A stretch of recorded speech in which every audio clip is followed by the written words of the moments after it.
Hi, everybody. I'm Brendan Murphy. And I'm Matthew Brown, and welcome to A Few Good Movies. Yes, sir. Um, Today, folks, we're going to be we're going to dive right into Mank. Just Yes, came sir. out, super excited to get into it. hmm But before we start anything, of course, like, comment, and subscribe, people. It takes 2 seconds. It's right down there. It means the world to us. So Yes, like, sir. comment, and subscribe, and then I say let's get into it. Yes, sir. And there is definitely a lot to get into here. But first off, we're going to do a little non-spoiler section. Then we'll get into the real meat of the film a little bit later. But first off, so Matthew, what'd you think of the movie? What'd you think of Mank? Like we were talking just a little bit ago, I first time through, I couldn't even finish it because hmm I could tell it was going to be a lot, and so hmm I turned it off. I was like, all right, I got to come back and make sure I'm really focused on this film. hmm And when I came back and did that the next day, incredible, Yeah. very well thought out. Some of the shots, I love the old like film noir look it's got going on with it the whole hmm time. Oh man, some of the characters are incredible. And I didn't know that much about Herman Mankiewicz, so I hmm don't know how historically accurate this is. I'm sure it's pretty accurate, but Yeah. very interesting character who I Yeah. didn't really know anything about. I mean, there's been this big controversy over the last week or so because of kind of how historically accurate it is. Because where the movie ends up is, so to kind of give context, obviously this is not obviously, but this is a movie about the writer of Citizen Kane, Herman Mankiewicz, Mm-hmm. or one of the writers. The movie, there's been a long running thing since Citizen Kane came out. Who wrote this movie? Who's responsible for it? How much did each person write? All that stuff. And this movie kind of takes the side that it's Herman Mankiewicz did most of the work, Mm-hmm. wrote the script. Um, it was just based off of this essay that film critic Pauline Kael wrote called Raising Kane back in the 70s. Pauline Yeah, Kael, one of the saw that. greatest film critics ever, one of the best people to ever write about film. Um, and her essay is just mostly about trying to prove that Herman Mankiewicz was the sole person behind Citizen Kane as far as writing and everything like that. Um, and then there was an essay years later by Peter Bogdanovich as kind of a rebuttal saying, like, no, both of them had about as much to do with writing this movie as the other. Both of their fingerprints are all over it. Because I don't think you can have all the Hearst stuff without Herman Mankiewicz. Obviously, this movie shows that they have a pretty big relationship, and Mm-hmm. that's where he gets all the inspiration for all this stuff. He has a relationship with Hearst's wife, Marion Davies, played by Amanda Seyfried. There's a lot that in Kane that has to do with Marion Davies. Obviously, she's a huge character in Kane, and yeah, I don't know. It's just very muddled. Like, I couldn't tell you. I mean, obviously, I wasn't there back in the 30s when it was being written, Right. so I couldn't tell you.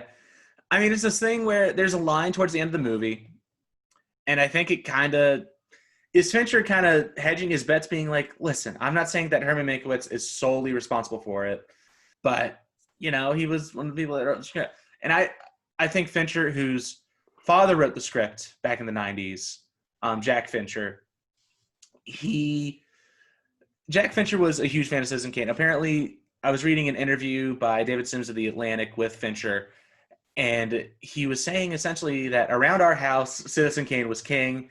You can have opinions about other things, but at the end of the day, Citizen Kane was the best movie ever made in the Fincher household. And so I'm sure, knowing this and knowing Kane as well as Fincher does, he knows about all this discussion. He knows that it's kind of a gray area who's solely responsible for it. I don't think it's anyone's sole responsibility, because even one of the lines toward the end is, I gave him a watertight narrative and a suggested destination. What he does with it, like, that's up to him. Mm-hmm. Because obviously, I don't think you can watch Citizen Kane without knowing that Wells has a huge stamp on it. You can't watch that movie without thinking that Orson Welles' hands are all over that thing. Not to say that Herman Mankiewicz doesn't have a huge hand in the script. He probably does. But, like, He there's a does, but reason. Yeah. but like I mean, you see towards the end that his script is what originally it's like 325 pages, Yeah. which is just not acceptable to be a No. film. Not gonna work. That's a 7-hour film. Yeah. So right there, just to be able to get it cut down to, I mean, that movie's still like 2 hours plus, I'm pretty sure. 2 hours. Under 2, Yeah. I'm pretty sure. Okay, yeah. So, I mean, that shows you right there how much, Orson Welles put his hands on it. It was like, he took this idea, but he was like, you got to really chisel this thing down. Yeah. You got to choose what's important. And obviously, one of the things that Kane is regarded for is its camera work and how, like, new it was back in the day. The shots were ahead of their time. Absolutely. That has to do a lot with the cinematographer of Kane. Yes. I mean, Orson Welles is a guy who came mostly from theater. And like theater, radio was more his thing. Obviously, he has one of the greatest voices ever. So that also lies a lot on cinematographer. That helped him a lot. Like, there are a lot of stories of like Orson Welles setting up lights or like telling people to put the camera here, and the cinematographer being like, "Hey, Orson, you might want to put it over here." And Orson's like, "Okay, yeah, we'll do that." But I don't know. Like, that's the thing. I feel like Kane is too good and too perfect, like, to be one sole person's thing. Absolutely. It's too big. It'd be crazy to think that that's one person's kind of thing. I feel like it sounds cooler historically to say that, one person did it and Orson Welles was this god amongst men and all this. Yeah. But in reality, I was just watching something this morning. It was this little video talking about how another big key role in that movie, which he had no part in really, was the art direction and like the set designs and how elaborate and unique they were to get these long, really, they were huge sets. A lot of them were. There was a lot of low angle shots, so they had to shoot sets. They had to build roofs and stuff. So again, another point of like Orson Welles didn't really have a hand in that, and the movie doesn't exist without that as well. Yeah. But I mean, it's also, I think, where like that movie doesn't exist with Orson and the performance he gives. For sure. Like how attached he is to the story and how he's able to bring it to life. Like Citizen Kane is just this, like, I mean, I watched it again the night before I watched Mank, and I've seen it before. Obviously, that's something, if you go to film school, you have to watch Citizen Kane at some point, or else you don't get your diploma. We talked about this. Yeah. It's just like, you can't not have seen Citizen Kane and try to go into this field. Absolutely. And it's still, like, as much as people talk about it as greatest movie ever, like, there's this whole history behind it, and you feel like it's this daunting thing where, like, there's no way I'm actually gonna like it. It's incredible. Like, that movie is insane. Like, I was showing my roommate Kyle the movie, who is not as big of a film guy as we are, but we were just hanging one night. He had the night off of work. It was one of the few nights we'd like had where we could just hang out together. And I already had these plans to watch Kane, and we like got dinner. And I was like, "Hey, do you just want to like eat dinner and watch Citizen Kane with me?" He was like, "Yeah, sure, we'll do that." Because I've been hyping up Mank on the Instagram and the Twitter, and like I've been talking about it all week. So he was like, maybe I take a look at this. And even it was just like, yeah, that movie's good. There's no question about it. Like, it's just this great movie. There's no question. Yeah, there's just talking about Citizen Kane, the Orson Welles performance, like you said, the cinematography, there's shots that, like, for me, the most memorable shot is that one that comes down from the rafters, goes all the way down. And I'm pretty sure, if I remember correctly, they shot that with literally a camera just like on a rope, and they just like dollied it. You know what I mean? We didn't have the RE cranes yet. So they were just like, he was like, we're going to make this crazy shot happen, and we're going to use a lever. I mean, that's what's kind of crazy. Like, there's this thing that, like, one of my friends who's really into music always says about the Beatles, where it's just like, it's hard for me to really connect with the Beatles because I have listened to everything after it. And, like, that's the thing with Citizen Kane, too, where it's like, some people might watch it and they'd be like, well, I've seen this all before. I know how it goes, yada, yada, so on and so forth. But when it comes out, it's this revolutionary piece of work. Yeah, like, nobody had seen that when it happened. I mean, you hear people like Coppola, Scorsese, De Palma, Godard, like a lot of revolutionary people, like, all take notes from this movie. There's a reason it's still regarded as one of these greatest movies of all time. It deserves it. It's incredible. That script, the performances, the direction, the cinematography, it's still crazy to watch today, honestly, seeing definitely. And knowing what technology, because Kane is released in 41, like about, film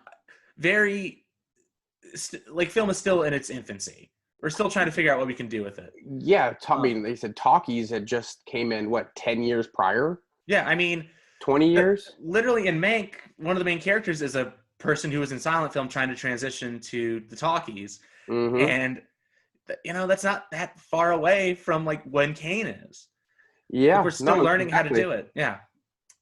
And to see someone who is a first-time director, who this is not his background, create this monolith of what cinema is going to be for probably forever. Like, I feel like you can track so much of what film has become and film is from that movie specifically. I mean, and still their generation's going back to watch it. I'm happy that Mank is now a movie, because now so many people are going back to watch it for the first time. Yeah, definitely. Whenever I see a film critic or someone involved in the film scene, like on Twitter, talking about Mank, everyone's asking, like, should I watch Citizen Kane?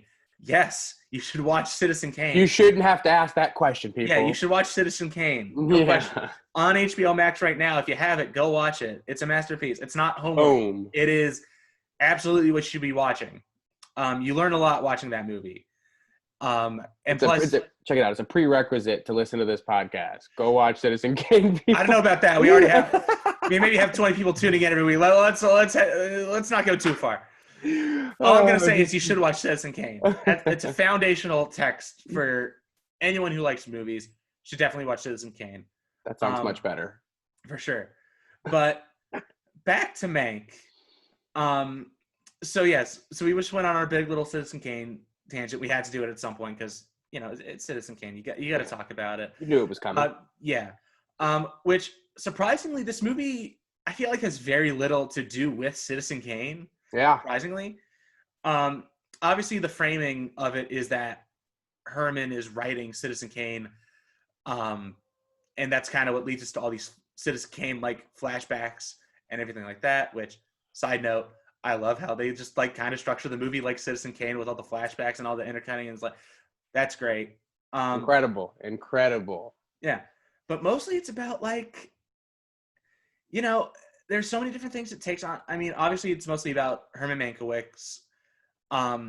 It's about this character study, but, it's also about how the studio system worked back in the 30s and 40s.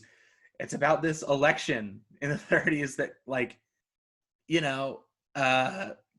kind of relates to our situation a little bit today. I was just gonna say, how scary is that movie to watch? I was like, holy shit, dude, well, this is touching on current issues. I mean, here's the thing about it too. When I watched Citizen Kane, I put up my little Letterboxd review, and, like, the more things change, the more they stay the same, because there's so many things about Kane that still have, like, dude, when I watched Kane again, and there's the section where Kane is running for office, and he has the two newspaper headlines: Kane wins and fraud at the polls. Like, it's crazy how, and, like, even Kyle was just was laughing because that's just exactly what's going on right now. Isn't it wild? It's crazy. But then you think, even that, it's not like David Fincher was like we said, like, Jack Fincher, who passed away years ago, wrote the script in the 90s and still had all this stuff in it. Like, it's not this. Yeah, Trump being president wasn't the thing. Like, nobody was even thinking about our current political situation. So, like, obviously, Fincher made some changes with the script to update it to make it more his own. But Jack Fincher is still the sole screenwriter, and I'm sure most of the bones of it and the structure of it was by him. So it's crazy to see that, because when I watched that election sequence, all I could think of was how I felt in 2016. That's all I could think of, and how Herman was feeling in that moment. Like, it's crazy, honestly, and just the same kind of tactics used now or used then. It's just it's insane. It really is. I had to see. These were questions I was going to ask, but you've pretty much already answered them, because I was going to say, did he start writing this in 2016 or something, because it was so spot on with what today is. And then I remember that I saw Jack Fincher was the writer, and I was like, well, who is that? I mean, obviously there's a relation, I'm assuming. I thought it was like his son. I was like, oh, he's giving his son credit. Again, I just hadn't done the back research. Sure. And now hearing you say these things, that's so That's just incredible that his dad wrote this in the 90s. Yeah. I mean, The 90s were totally different than what's going on right now. yeah, Weren't I even mean, close.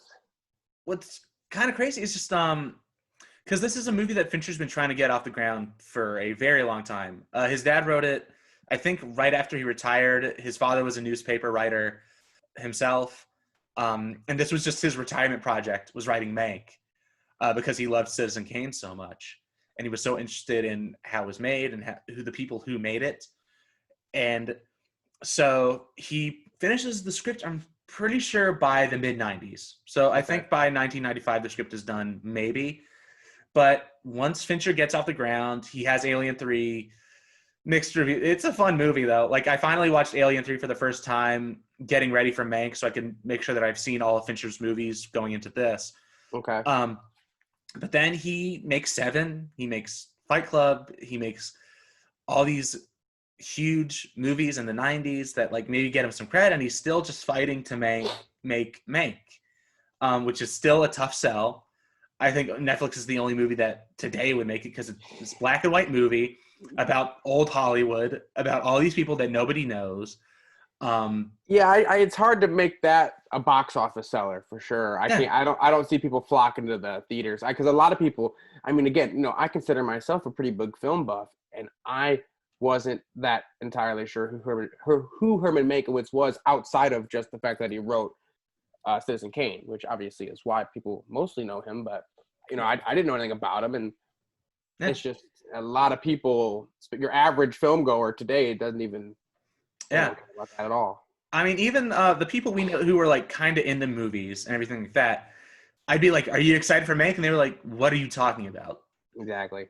And here's the thing. So I have to give Netflix so many props for giving people like Fincher, people like Spike, Scorsese, Cuarón, the capital to make these passion projects.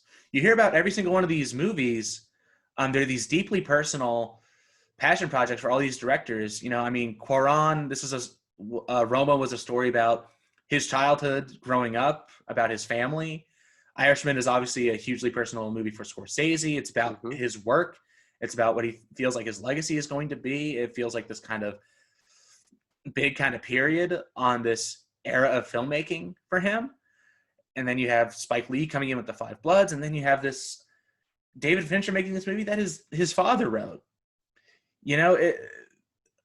Not many studios would back these kinds of projects. And you got to give Netflix so much credit for feeling confident enough in the people they hire and the people they work with to give them this kind of control and let them tell these stories they want to tell. Now, the one thing I have to give them a knock on, the advertising department could have used a little work on Mank. Now, I know this is a tough sell. This is a very tough sell, because we were talking about this earlier. What is this movie about? And on a first watch, I don't think I can answer that question fully, honestly. Sure. Because it's so dense. There's so much going on. So many characters kind of keep track of what their motivations are, what's really going on underneath the surface. Tough movie to there's no big set piece. Like, there's no kind of what are we watching? It's really just this character study. There's not even like a big payoff at the end, to be honest. I mean, yes and no, because I feel like that showdown with Wells is something of a big payoff, but it's a payoff you have to search for. It's not going to be readily available for you to just be like, oh yeah, he wrote Citizen Kane. The easy way to make this movie is like, oh, he's going to be in a big fight with Hearst the whole movie. This torn fight. It's going to be Social Network again, where it's just like, man, this guy I thought I trusted, no, he betrayed me, or this whole thing. Right. That's the easy version of this movie, and this movie is not easy in any real way. No, it like you said, you got to search for it, because unless you really, once you get up to that point with that Orson Welles conversation, if you haven't really thought about all right, what's this story trying to tell us? You don't even, it really kind of goes right over your head that's a big moment for Herman. Yeah. What are the stakes for Herman in that moment? Right. It's something that the whole movie is trying to answer. Exactly. And I feel like there's this answer you could be where Herman Mankiewicz is kind of this sarcastic, very cynical guy. Mm-hmm. He has his beliefs, but he doesn't wear them them on his sleeves as much. For sure. And, he's very passive with everything. Like, there's the whole scene with Irving Thalberg where he goes into the office and they're having that conversation about how he's not going to contribute to, I forget the Republican nominee's name, but who everyone's donating to within the studio, like who Louis B. Mayer's donating to, who Thalberg is donating to. And there's this throwaway, like, very, like, it goes back to Fight Club, like, how's that going for you, being clever? And he throws out this line, like, listen, if you can make people believe that King Kong is 30 feet tall and that, I forget who the name of the actress is, I apologize, but, like, that this person is a virgin at 40, you can make them believe anything. Yeah. You're not trying hard enough. Yeah. And that leads to the whole propaganda machine that then MGM supplies for the campaign. Dude, it's crazy some of the references they're talking about, how the guy gets excited. He's like, we talking about Joseph Goebbels? And like, that's the propaganda master for, like, the Nazis. And they start joking around about Hitler. It's really kind of historically crazy when they start going on that big rant about, they're like list of enemies, FDR, people I'm not worried about, FDR, Hitler, Mussolini, and I'm just sitting there like, my God. That whole scene, we're going to have to do a whole sidebar on that scene. That's too much. That's one of my favorite scenes in the movie. But, like, you see this guy who, like, doesn't think too much about what he says, doesn't think too much about what he does. He's an alcoholic. He has these flirtatious affairs with these women that never really go anywhere. But, like, he's essentially, like, emotionally cheating on his wife a little bit, which even she brings up towards the end. And you have to think, like, okay, so what does him being given credit forces Kane, like, what does that do for him? And, there's that thing where you think that's probably just the one time he took a stand. The one time he was like, no, I'm going to stand my ground on this one thing, and that's important to him. But I feel like it can't just be that. I feel like there's so much else going on in this movie, and it's a really interesting thing to watch. It's something I'm going to be so excited to go back to watch over and over again, like I am with so many other of Fincher's films. It's just, this is the kind of movie I love to come around because I can dig into so much of what's going on with it. It's not this one time you watch it, you get everything. It's something that's going to have to, like, click into place over multiple viewings. There was another podcast I was listening to, The Big Picture Over the Ringer. There's a film critic, Sean Fennessy, who is another huge Fincher fan. This is, like, his movie event of the year. He was super excited for it. But even he was like, I needed a second time to watch it for it to fully click into place for me. I think you're spot on there. It's definitely one of those movies that, like, I'm going to be excited the next time I see it. Because I'm going to be like, I haven't really seen this movie. I watched it, but I haven't, like, I don't understand this movie. So I got to go in and, like, basically watch it like it's brand new every time. Yeah. And I don't mean to scare people off by saying how dense it is and how complicated these characters are, because this is a very entertaining watch. Yeah. For me personally. Great. Yeah. That script is incredible. There's so many great exchanges. There's so many great lines, so much good dialogue there that keeps the movie moving in such a fun pace. But you also have these incredible performances throughout. There's so much great chemistry between the cast, specifically Gary Oldman and Amanda Seyfried. There's this scene where they just walk through Hearst's estate for just like 8 minutes and talk, and I was floored, absolutely floored with just everything going on. The movie looked gorgeous. The dialogue was so great. Their chemistry was fantastic. And it's this kind of sequence you don't get too much from Fincher. You think about the stuff that he's really known for, the stuff that people talk about him for, like his kind of how cold he is, how tense his movies can get, how intense they can be, to just have this 10-minute stretch where it's just these two people talking, like essentially just like gossiping a little bit, talking about like what's going on. Like, it was just a really nice scene to see from him, like see him be a little more tender, because you don't get to see that a lot from him. Yeah, no, you're right. It doesn't take on that Fincher feel of like you said, of that dark tone. It doesn't really have that. Yeah. One thing I do want to say though, because you said how well it was shot, how about some of those shots? Specifically, I keep thinking about that one where he walks up. They're shooting that scene, and that guy's in the coach. I think it is Hurst, and he gets back up on his like buggy, and it starts moving, and he's walking towards, and you're shooting them, and you're moving with them as they're in front of you. I was looking at that shot, that and the one where the three of them, the guy who's in charge of MGM, he's like laying out the studio to them, and they're hitting that corner. That's that long walk. Fucking dude, those two shots have been in my mind since yesterday. I was just like, God, that was so fucking crazy looking. That shit was crazy. I mean, I have not been able to stop thinking about the MGM walk and talk with Louis Mayer and the Mankiewicz brothers. So we got to shout out the cinematographer real quick. Eric Messerschmidt did a great job. Looks fantastic. I know how hard it is to shoot a movie in black and white, especially these days where all of our sensibilities are towards shooting in color. And shooting in black and white is going to be this whole different mindset. It's why you gotta light so much differently and stuff. Absolutely. And I mean, especially you look at some people's attempts to like colorize black and white movies and how often it fails. Like one of the bigger examples, it's Christmas time.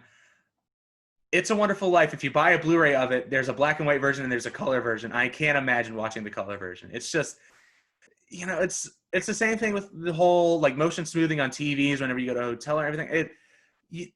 I'm so against like trying to mess with a director or a director of photography's original vision for how a movie should look. Facts. And it's, just don't do it. Just don't do it. Let it be what it is. I didn't know we were going to touch on this today, but I'm so glad we are. One of my biggest pet peeves is when people want to remaster and do this stuff. And I get it. Like you said, sometimes there's movies that just look really great when you remaster them, sure. But like, or specifically the bigger one instead of remastering is when they take black and white movies and try to color them. It's like, yeah, I get you want us to see it in color, but let it be its own time. I don't want to see Citizen Kane in color. For no reason do I want you to show me that movie in color. Yeah. Dude, my favorite movie, Dr. Strangelove. Do not show me that war room in color. Don't you dare show me that fucking war room in color. I want to see that black and white because that's when it was made and that's what they had to do. And I want to appreciate that art form as what it is. Quit trying to make it fit today's art. Like, no, if you can't appreciate it in black and white, don't watch it. Yeah. Well, it's just also, it's also about developing taste too. It's just, and I'm not trying to be all on my high horse, but I know personally, because it was a struggle for me and I had to learn how to watch them, but like, learning to watch black and white movies and learning to watch foreign films is something you have to sit down and do. It's not something you're going to get just easily on the first try. Like, it's a discipline you kind of have to set up for yourself because it's a different way of watching movies. It's a different way that things are set up. It's a different way of interpreting language and performance. Yeah. It's a tough thing to do. I don't think it's something that you can just offhandedly do.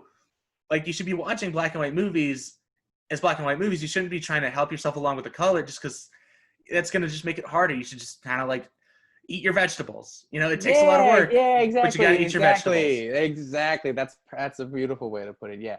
Quit trying to throw a bunch of spices and cheese and all this stuff on your broccoli. Just fucking eat it, and then you can leave the table. Yeah. Eventually, you'll like it. Eventually, you're gonna be like, "Damn, I love broccoli so much." Yeah. You're gonna, oh man, like you know how many people today couldn't sit through the movie Casablanca because it's just talking heads. It's just black and white talking heads for 95 or about an hour and whatever. I don't know much, but tell you what, if you can get yourself to do that and be like, okay, let me just appreciate this for what it is.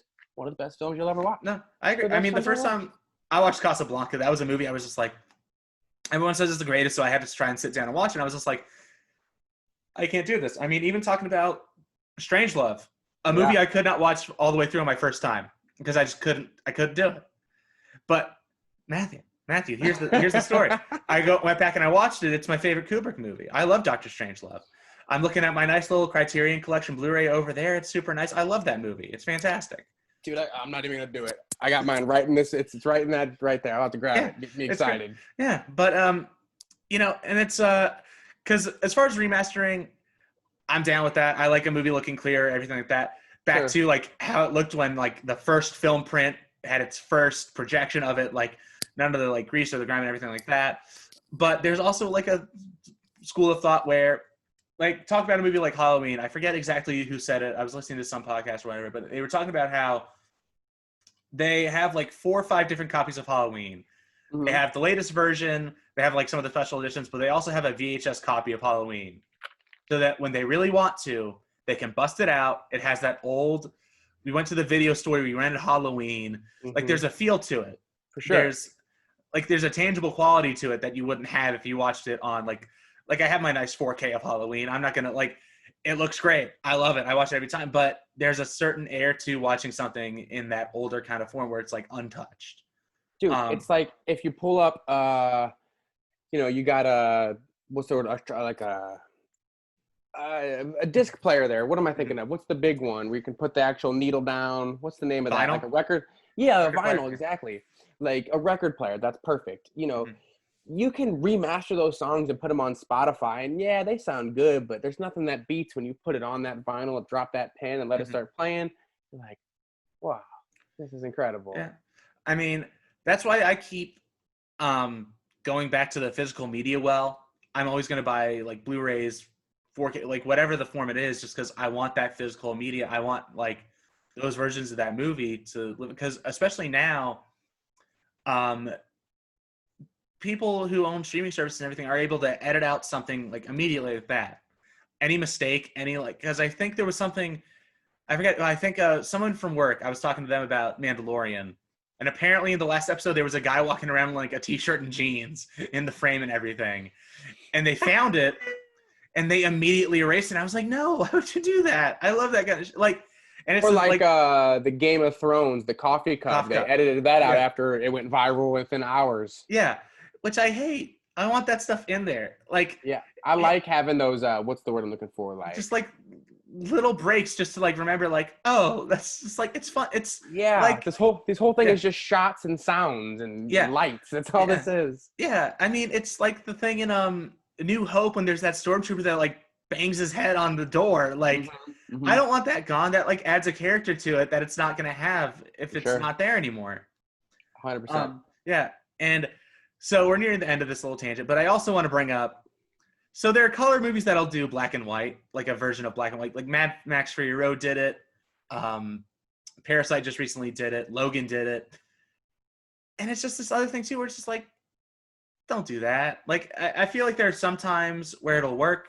I think it's a fun little experiment just to see how it'll happen. Like I think one of the better examples of it is Steven Soderbergh went back and re-edited Raiders of the Lost Ark to be black and white and silent to kind of replicate the feeling of like watching Indiana Jones as a like 1930s, 1940s serial that like George Lucas or Steven Spielberg would have watched and what inspired them to make Indiana Jones. That's the thing. That's the better example of it, where it actually lends a new layer to it and has like a little more reason behind it. Other movies, it's kind of just like, this movie looks really good. Why don't we just like switch to black and white for like a second? Just to check it out. Yeah, sure. Which is fun. I get it. Like watching a movie like Mad Max Fury Road, seeing like all the color kind of drained out of it is fun because you get all these different kind of shadows and like a different way. But it's also, these movies are shot to be in color. Right. It's just like a nice little fun thought experiment. That's like I'm not a huge fan of like the switching back and forth. I'd rather you pick one. Yeah, I think like you said too, when you're shooting black and white, you just have to, there's a different mindset. You have to think about lighting and shit so much more differently than a color movie. So yeah, it's like you said, I bet you Mad Max, those probably look okay, but it's like, it looks like a colored movie that's in black and white now. It's a fun little experiment. It's just like I find more enjoyment out of something like when The Last Jedi came out on Blu-ray, I think digitally they have a version of it. If you put in like your digital code, you can get a version of it that's score only. I'm more like kind of that to like more kind of highlight the visual storytelling going on in any given movie.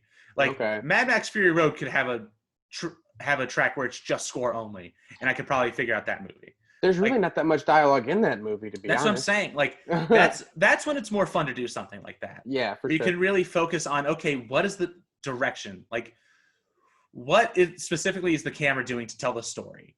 For sure. That's what I'm more kind of down with. Is like you can see that film and see the storytelling in a different kind of lens. Mm-hmm. I feel like just changing the colors is just like I said before, it's just a fun little thought experiment. Yeah, it gives you something to do. Yeah, like with Logan, like it's a Western, so like let's see what it looks like if it looks like an older Western, but it's still just like what does it really do for the movie? Yeah. So yeah, but back to Mank.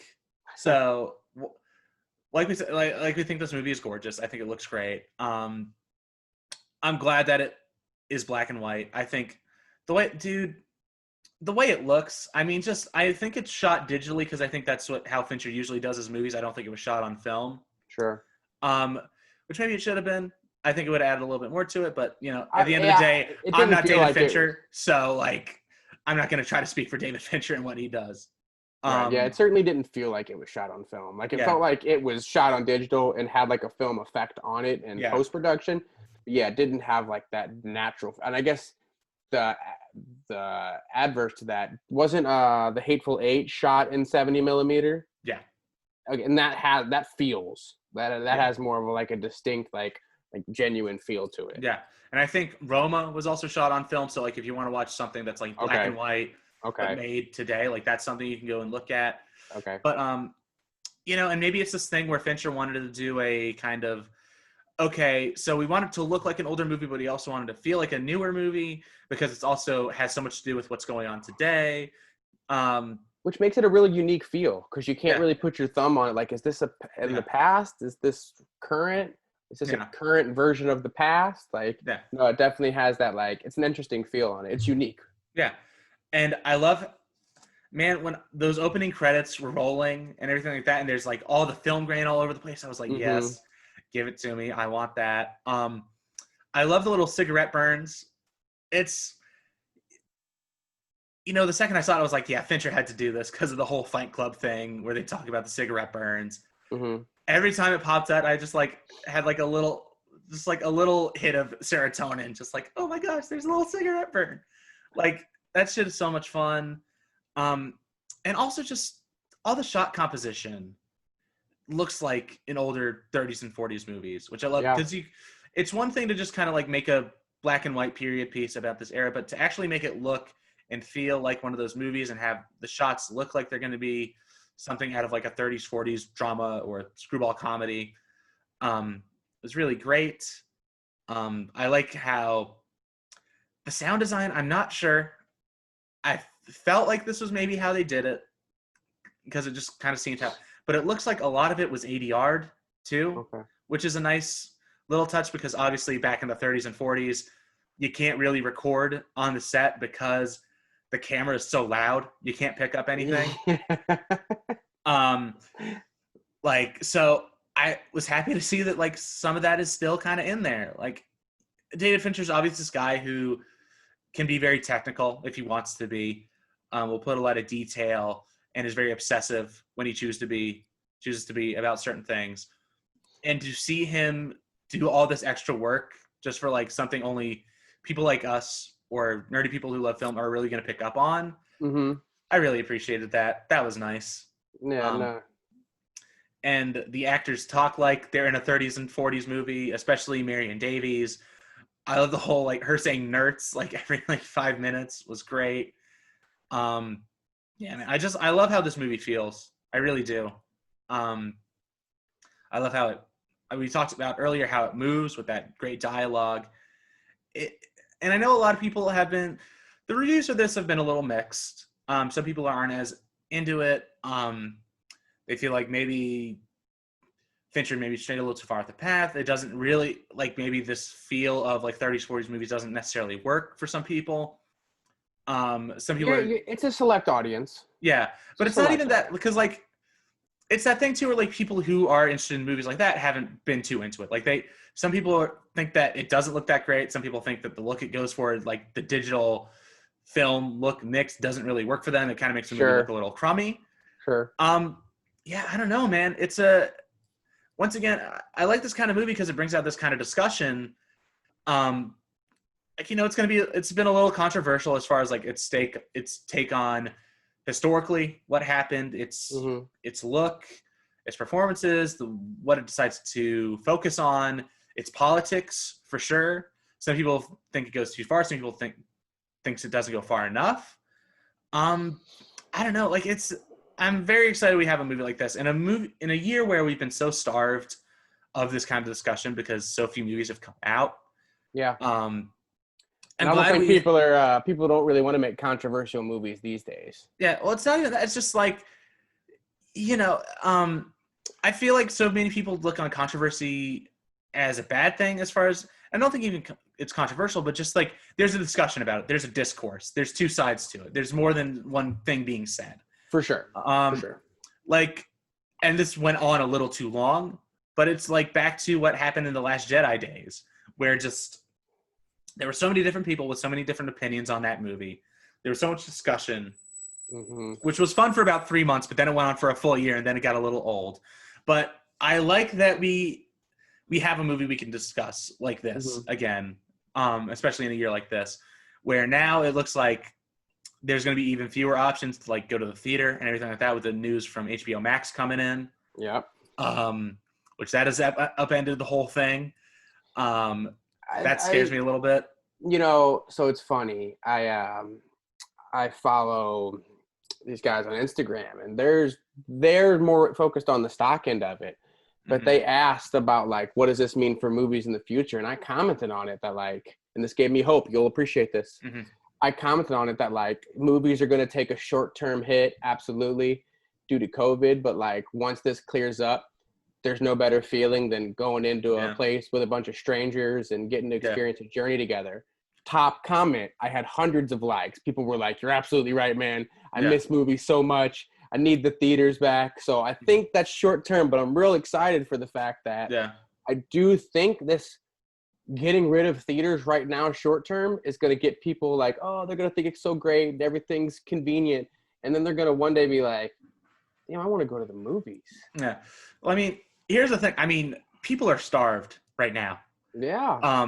I mean, very few people have been to a movie theater in the last 9 months. I went once for Tenet back in September when things were kind of calming down, but now that they're back up, like there's no shot I'm going to a movie theater again. No. Like the first thing I'm doing once the vaccine is in place and they're back open and it's safe to go, like I'm going to the movie theater every day for a week. Dude, I'm going to the movie theater, and I hope you come with me, but I'm going to plays too, because I know some spots to go see some plays. I'm ready. They're free too, so got you on that budget. I'm down. But like, dude, I fucking love plays. They're great. Dude, I'm excited. No, I got the spot for you. Let's go. I'm ready. But like it doesn't matter what I fucking see. I could see like fucking absolute trash. I don't care. I'm going to the movies to go sit in a movie theater and just have that experience again, because I feel like I've been robbed. You're gonna overpay for some popcorn. I can't wait. I'll pay $15 for a popcorn bucket. Let's do it. I'm ready. I got it budgeted out already. Yeah, like, dude, I was thinking about this when I was watching it and when it ended, because so I watched it. I loved it. I had a great experience with it. I was ready to watch the rest of the credits because I was kind of floored and I kind of wanted to just stay with it for a little bit. And then the fucking "what would you like to watch next" came up, and I was like, God damn it. I was so upset. I was just like, I don't want to watch fucking whatever it was, like Drug Lords or whatever that just came up. And I was just like, fuck, I wish I watched this in a theater. Yeah, let me sit with it for a minute. Yeah. Let me sit with it for a minute. Because this is a very funny movie. Like, honestly, like I was laughing a good bit. I knew you'd like a lot of the humor. I knew. Yeah. Like, I was ready to, I would have loved to have heard like audience reaction to a lot of this. And kind of feel like, especially in a scene like the election night, where I'm sure a lot of people have that experience they could look back to 2016, where they're just like, there's that dread that would kind of hang over everybody, and we'd all just kind of go silent for a little bit. We just kind of sit in it. And, like, I miss it. I miss it so much. Like, even when I went to go see Tenet, that's so drastically different from what would have usually been an IMAX showing of a Christopher Nolan movie. Yeah, like, for sure. Even just like the few like people that were in that theater with me, you would hear reactions like to a couple of the bigger action sequences, some of the hits, stuff like that. And I was just like, man, I fucking miss a big crowded theater on a Friday or Saturday. I don't even give a shit about the talkers and the textures anymore. They used to piss me the fuck off, but now I'm just like, give them to me. I want them. Like, I need it back so badly. So the last movie I saw in theaters was Godzilla, King of Monsters. See, I think we had this. Wasn't it Joker? Because I think we talked about this on the Whiplash. Oh, that's right. That's right. It was Joker. because like It was Joker. It was Yeah. Joker. You're absolutely Joker was right. like September, October, because I think we had maybe this exact conversation with Fletch on Whiplash. Because you're right. Yeah, but I'm sorry, I did not mean to interrupt your anecdote. Please continue with the Godzilla King of the No, Monsters thing. no, yeah, that's spot on. Even say you could say the same thing with the reason the memory I have, like, I keep thinking it was King of Monsters is because that was the one I went to the what's that famous theater right there on Hollywood Boulevard? Is it this the ArcLight? white, Was it Chinese theater? I think it was the ArcLight, the one with the big white, like, Cinerama it's like an Dome? igloo. Yeah. Yeah. I went there and had to wait outside because it was like the opening day of it, and I remember like I was annoyed because I had to stand in this line. Yeah. And yada. And I'll like you take said, it. at this point, yeah, like I would have killed to have been in line a couple days ago for Mank. Man, I missed that fucking theater. Dude, I remember it wasn't the last one, but I remember like November, December. I went to the Cinerama Dome twice. I saw Knives Out, where Ryan Johnson was doing a Q&A and Christopher Nolan was there, and I was freaking out. Oh yeah, I remember. Yeah, December, I saw Uncut Gems in the Cinerama Dome. Adam Sandler and the Safdies were there. I got to see them talk about the movie. And dude, spoilers for Uncut Gems. But dude, when fucking Sandler got shot in that movie, the crowd went crazy. Yeah, I bet. Screaming. Like, no. Like, this lady, like 2-3 rows behind me, screamed no at the top of her lungs when Sandler got shot. Dude, there was an energy in that room that like you would never get sitting, like watching it at home. Right. And I remember, did you see Invisible Man yet? The newer one with Elizabeth Moss? Gotcha. No, sir. Gotcha. That was maybe one of the last 3 I saw in a theater. I remember, I think Onward was the last movie I saw in a theater. I think. Okay. That sounds about right.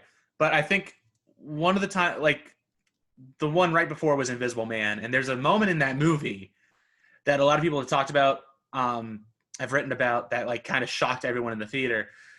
Like jumps, gas, like I miss that. I miss that so much. And we're not even talking about the fact that like it just feels good to get in a dark room. There's nothing else to focus on, just the screen and the movie.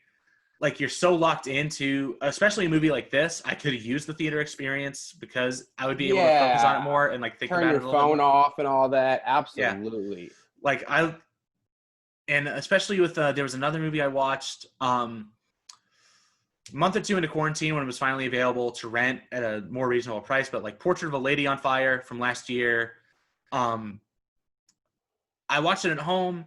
I missed it in theaters, and I was so bummed because that's another movie I wish I just had the darkness and just the screen to focus on it. Because when I watch a movie at home, I got all my shit around. I got my stuff that's on the floor. I have my stuff on my shelves. I have my laundry over in the corner. Distraction. My PlayStation and like all my stuff like right there. And it's just like, I hate all of it. Like, that's why I made sure to watch Mank at around like 8 or 9 o'clock. So I could just be like, no, it's going to be dark. I'm going to have no lights on. I'm just going to be able to focus on the screen as much as possible. And even then, it's still like a struggle to do it. I had to put my phone on what is it, like night mode or whatever. Yeah. Where, do not disturb. Yeah. I literally had to put my phone on do not disturb to watch. I put my phone like 10 feet away from me so I could not get to it. Had to. I had to, and I'm probably gonna do the same when Soul comes out in December. I mean, Soul's like, gonna be good, man. I'm excited, man. I was watching the preview a couple days. I was like, wow, this one's gonna make me. I'm cry excited. for sure. Yeah, I mean, Pete Docter, director of Inside Out, Monsters Inc. I'm all in the pocket for that, man. Inside Out was one of my favorite Pixar movies. A good one. Seems like he's on that same track with this one. I am excited. We're gonna do an episode on it. Look out for that. It's gonna be great. It's later this month. Yes, sir. Yes, sir. But also now that HBO Max is going to be putting all their movies on streaming services, because we got Wonder Woman coming out on Christmas. Yep. Going to do an episode on that too. Look out for that later this month. Going to be great. But like, think about like Dune. Dune is going to be a movie I'm probably going to have to watch at home, which bums me the fuck out. Yeah, because, I was gonna say that seems kind of lame to watch at home. like, and there's going to be the option to see in the theaters, but like we live in Los Angeles, man. There ain't no shot I'm going anywhere to go see that movie in a theater. Not right now. No way. Absolutely not. No way. But like, you know, it's a Denis Villeneuve movie. This is the guy that made like Blade Runner, Arrival, Prisoners, like all these incredibly gorgeous movies that I saw in a theater and were amazing to see with a crowd, especially something like Arrival. Arrival's pretty wild. Yeah, with that ending, like the way everyone reacted in the theater was like kind of something magical. Like that was a week or two after the 2016 election, where everyone was kind of needing a cry and was like very emotionally like feeling it at that moment. Like, Dude, that was powerful to watch. You want to talk about something that wouldn't be the same if not in theaters? Think about the ending to Once Upon a Time in Hollywood. Yeah. Watch that by yourself. That's a crazy ending. But you watch that in theaters. People talk about people losing their shit. People were screaming. They didn't know what the hell was going on. Yeah, I agree. Every time I saw it like 5 times in theaters. That was usually always the best part of watching it was the ending. Oh yeah. But like, Dune is not something we're going to be able to see in a theater. That's a bummer. Matrix 4 is maybe something we don't get to see in a theater, which heartbreaking to me. That's heartbreaking, absolutely, because Matrix is a theater experience. Yeah, I mean, that is major heartbreak. I mean, whenever the Wachowskis make a movie, you need to see it in a theater. It's because it's so big and so epic. Their scope is always so huge, and they make such visually interesting movies. And, it's The Matrix coming back. We're in peak Keanu mode still right now. We got Cyberpunk coming out this week. Mm-hmm. I'm excited for it. Yeah, no, Keanu's definitely back in his bag. And especially, people were talking about John Wick 4 and Matrix 4 were supposed to come out on the same day. And we were all going to double feature it. And even I was like, nah, I want to give Matrix 4 time to breathe, and then I'll see John Wick 4. But now I'm like, no. Like, John Wick 4, Matrix 4, like, I need to go back to the movie. Like, I cannot wait to have double features in a movie theater again. Dude, I'd love for the Grindhouse experience right now. Right? I would love. Well, see, okay, now I'm going to touch a little bit on, like, my childhood and where my love of film comes from. So this is where I used to get – this is where it all starts. Is when I was a kid, me and my dad and my brother would go to the movies at, like, the early showing, the 10:15 the 10 or whatever, baby, because they were the cheapest. And then we'd watch the 10:15. But before we went, we'd have a layout. We'd be like, okay, so there's a movie at, 2 right after. There's one at 6. Now, people are gonna not be happy about this. So when we go to the one movie, we'd leave and we just walk directly to the other theater. Now we might like get some candy or something, but we wouldn't buy another ticket. We would just head right on over to the next theater. I work in the food industry in Los Angeles, sneaking in as many movies as you fucking want. Those fuckers are expensive. Like, I don't give. They are. Yeah, they are. Like, listen. Pay for the movie that needs it more. Like, sometimes there's going to be like a movie that needs some help box office wise. You have to pay to get in, so at least put your money in. But like, if Avengers Infinity War loses a ticket, I'm not going to be crying over it. Like, That's fair. That's well put. But, man, like, I fucking love a 10 a.m. showing. Like, I remember last December, around the time Little Women came out, I remember waking up at like 8 a.m., getting in my sweatshirt and like my sweatpants, going to the AMC Burbank 16. Oh, yeah, dude. Getting in there, watching Little Women, which is like this perfect winter movie that just like feels like a warm blanket over, like, that was incredible. I had like a nice cry in there. It was great. Like, it was one of the better theater experiences I had right before it locked down. For sure. Speaking of double features, I remember having a double feature of Bad Boys for Life and Underwater right before pandemic hit. Nice. I miss it, man. I miss movie theaters. And this is a movie that screams for one. Yeah. We'll get back. Someday. I'm ready for it. So Mank. Yeah, so Mank. I don't know. I feel like this is a movie that like we've said before, it's like hard to talk about because I feel like we don't have our full thing. And we've talked a lot about like what's going on in the state of film and everything like that, which is fine. But like, I mean, that's the thing. I feel like there's a movie that you have to have your own like experience with and take with. Like, I don't think it's something we can really tell you. 100%. Because obviously everyone's going to have their own thing going into it with how they feel about film history, how they feel about Kane. Mm-hmm. And there's lots to dig into, but we can start kind of going through the plot. I do want to touch on the studio system stuff. That's the big thing I wanted to talk about as well. Because that stuff is so much fun. For a bunch of nerds like us, like, I love that shit. I was getting giddy feelings talking about, like, I'm just picturing myself back in the 1930s, or, 1940s, the studio system, getting out there when it was fresh, oh, man. I mean, well, first there's that scene where there's this room of writers, including Mank. Great scene. And they're just like fucking bullshitting. They're gambling. There's a fucking lady with her top off with some tassels on, just like doing dictation for them. Yeah. Like, it's an insane little image. But then they have this scene where they all go in to see Selznick, and they just pitch a bullshit movie that they come with up on the spot. They improv a movie. I love that, man. I was so happy seeing that. My favorite part about That's magical. He said, A crying reverend. Wow. We could be onto something. Dude, I fucking the crying priest. The crying priest. But it's about something, you know? There's substance to it.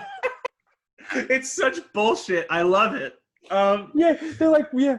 Oh man, that's so great. And because if you actually listen to what they say, they don't say anything. No, they say don't absolutely say anything. But they go on, it's like, you know, it's about religion, it's about class, it's about society. Like he's like fire, religion, ice, one movie, boom. And it's just like, and that guy who's like with Selznick, I forget who exactly it is, but it's a beat picture, guys. Like, sorry about it. Like, that's amazing. I love that. And then we touched on it earlier, but the walk and talk through MGM with Louis B. Mayer, incredible.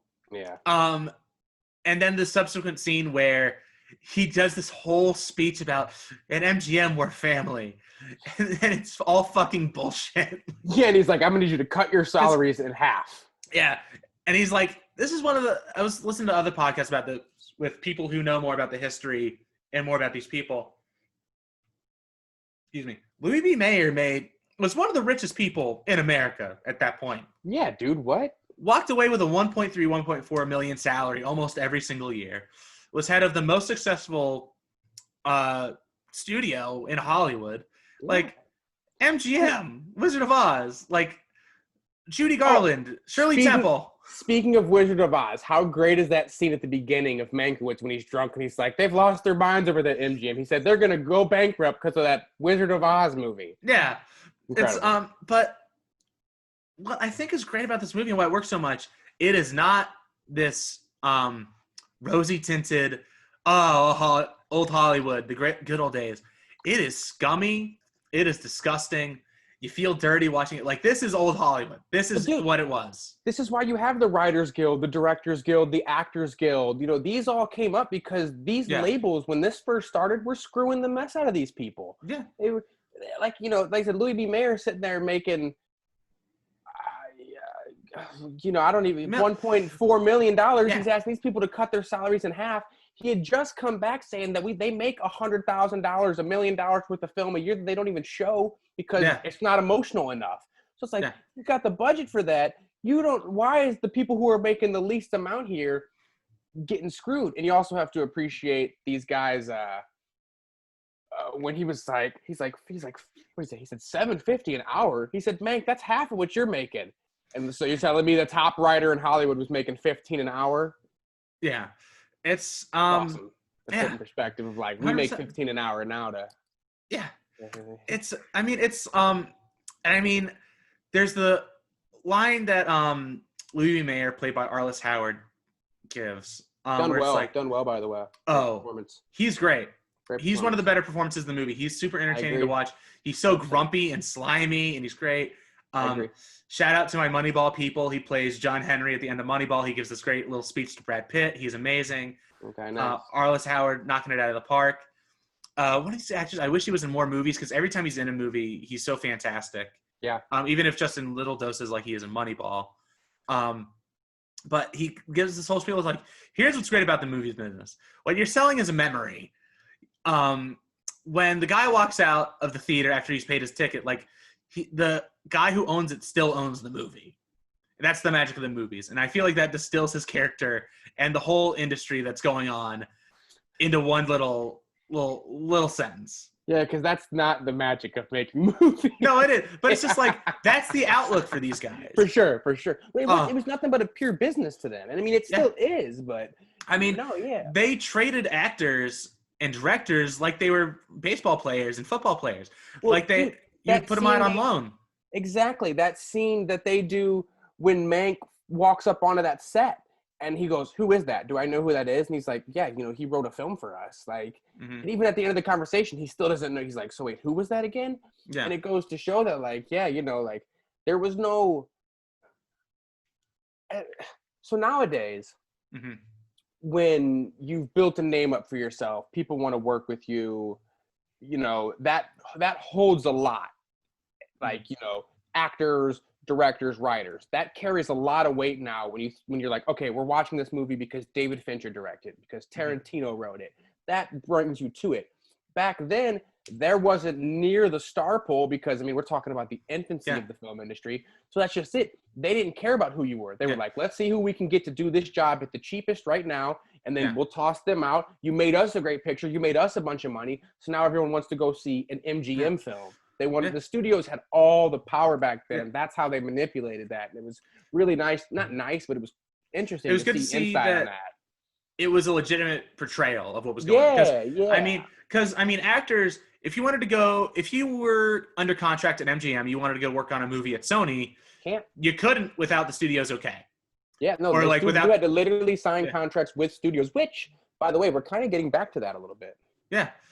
So, I mean, it's that thing where we're getting back to it a little bit now. I don't think we're going to because obviously there was the big case where if you do that shit, it's kind of a monopoly and you can't do that shit anymore. Yes, but I'm saying like nowadays you're seeing specifically with these streaming teams, like you're seeing Adam Sandler did like he had to do his next 5 films with Netflix and stuff like that. And it's because it's, again, Warner Brothers doesn't have to do that. It's these streaming companies that are trying to get a name for themselves. So they're like, let me grab a star to shoot these next few films with, trying to like grow on that. But it's not even, it's like, now it's much more being sold on brand. Because back in the day, you're literally selling the brand. They talk about how Universal makes 4 pictures. That's what Universal Studios did. You went to go see a Universal movie to go see a monster movie. You went to go see an MGM movie because you know it's quality. It's going to be big. It's going to be this huge musical. That's what you're paying for. Yeah. It's literally like you're buying a soda because it's going to be the same kind of taste or like something like that. Right. It's going to be the exact kind of thing you go back for. You're gonna. There's a reason you buy Coca-Cola and not Dr. Cola or whatever. Yeah, like whatever. Like it's literally like if you want to go see a monster movie, it's Universal. If you want to go see a gangster crime movie, it's Warner Brothers. If you want to go see a big musical, it's going to be MGM. Sure. Like that's how it worked. And now we're even not just Netflix, but like you go see a Disney movie. This is what you're going to get. You go see. Especially like Disney, like if you go see a Marvel movie, you know exactly what you're going to get every time. And listen, I'm going to go back to that every single time. We've talked about this. I'm big into the movies, but like that's what I'm buying every time I buy a ticket. Even movies like Doctor Strange or something like that I'm not huge on, I'm still going to go see because it's part of the brand. Like takes you back to that universe too. I'm going to go see every Star Wars movie. I'm going to go see every Fast and Furious movie. Like we're kind of getting back to that with these franchises. Luckily, it's not just the studios because that's a slippery slope that we don't want to go down because there's a reason we don't want to go back to the studio system because it did exploit a lot of people. Obviously, there's so many stories about... It would narrow everything into, like, if you really want to get up here, you got this way to get in here. And instead, nowadays, you kind of got more of, like, an open... Like, there's a lot of avenues you can take now. And, I mean, it's why we got into this culture of the whole Me Too movement and how we got to this place because there were all these practices set up back in the old studio system. Like, that wasn't just Harvey... Like, you think Harvey Weinstein was the first guy that did? No, he's following in the long line of people who were doing this stuff. He was just the first guy to get caught. Yeah. Unfortunately, that's all that is. Yeah. And still one of the only few, like, unfortunately, there's still probably a bunch of this stuff going on, which is unfortunate because... Guaranteed this is going on. A system that, you know, profited off of all of this. And... They're huge. These are mad, dude. These places. I mean, we live in Los Angeles. You've been to any of those studios? They're massive. Yeah. And the money they fly through and make every year. Oh my God, they're not going anywhere, man. Yeah. And you think they're gonna change their business model? I don't think so. I see the revenue pouring in. I don't think they need to. I think they're okay. But yeah, I mean, luckily, yes, we do have these unions now. We have the Writers Guild. We have the Actors Guild. We have all this stuff in play that is helping to make sure that not as much of the stuff goes on, but like that's what it was for a long, long time. I mean, even you see, we only get a little bit of it with Marion Davies, but like the fact that Louis B. Mayer was just like, no, you're going to do this. Like, I don't give a shit. Like, yeah. And she had to leave. Like, it's this, yeah, I mean, that's the thing you kind of have to reckon with when you love movies as much as we do and you want to work in this industry. There are a lot of shitty people out there that are going to try to trick you, try to take advantage of you. And as much as you love movies and you love the art, like the business it's founded on sucks a lot. Yeah, dude, being out here for 3 years, my passion hasn't wavered. I still want to be in this industry more than anything. Yeah. More and more do I want to make my own content and just like have some say, and studio down the road funds a project, sure, but to like climb my way up to like be a PA, get into it's a turnoff because there's a lot of shady people, and there's a lot of. And what sucks too is in this city, and it's probably worse now than it used to be because there's just so many people trying to get in now. But nowadays, you can't have a genuine conversation with anybody because no matter what you say to them, like the fact that you and me are this genuine is because we met on terms that had nothing to do with the film industry. So there's no competition between us. Yeah. But when you meet people, someone is doing background with you or someone else is acting on something or you guys are at an audition together, those people. It's all networking. It's all part of the job. Exactly. And they look at you as competition and they look at you as a possible connection instead of like a genuine human connection. That gets kind of lost. And it's ironic because films are made to give people genuine emotions. And so it's like ass backwards sometimes. You're out here, you're like, what is going on? I feel like I'm in La La Land. This shit is crazy. No, it's a literal, like, it's such a crazy business that we decided to get into. I'm the same way. Like, listen, if I'm not moving out after a year of COVID, just working on a shitty ass pay, like just working paycheck to paycheck, like I'm staying out here. Like I'm doing it. Like there's no question. Going on that note, I implore everyone to, if they come out to LA, stay as long as you possibly can because it's long term is the key. You could see it because so many people get discouraged by these things that we're talking about. Dude, I've been here for 3 years. I can't even count how many people I've seen already go home and they don't even think about this anymore. So it's just like you just gotta hold on, keep riding because the reward on the other side it looks and smells really good. So I can't wait to taste it. I mean, I had a lot of people from college come out here after we all graduated and everything like that. I'd say maybe about half, even more, are now gone. Yeah, it's how it goes, man. It's tough. I mean, especially with COVID hitting and everything like that. Like, obviously, these are very extreme circumstances. Even before COVID, it was still a struggle. It is a struggle. I agree. But like, especially this, like, if you can get through this, like, I feel like you can get through anything. So, like, dude, I agree. This is where I think we've talked about this before. This is where my thought of like, right now is 1918 Spanish flu. Yeah. Following that was the 1920s, which is known as the Roaring Twenties, and it happened because people were starved of art and just normal life, and so when they got a chance to get back to it, they went crazy. So I think that if we can get through these times, I 100% agree, and I feel like, dare I say, the Renaissance Fair, but I feel like they're going to be searching for art. People need it. I mean, here's the thing. I mean, we're already starved for art right now. Like, I mean, dude, Netflix. I mean, here's the thing. So, on a side tangent, the video game industry is booming right now.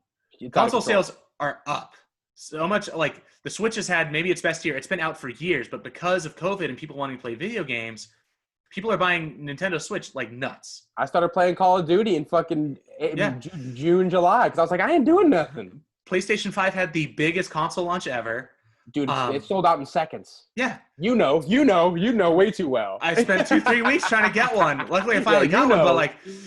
But like, even just like the numbers, like the biggest console launch ever.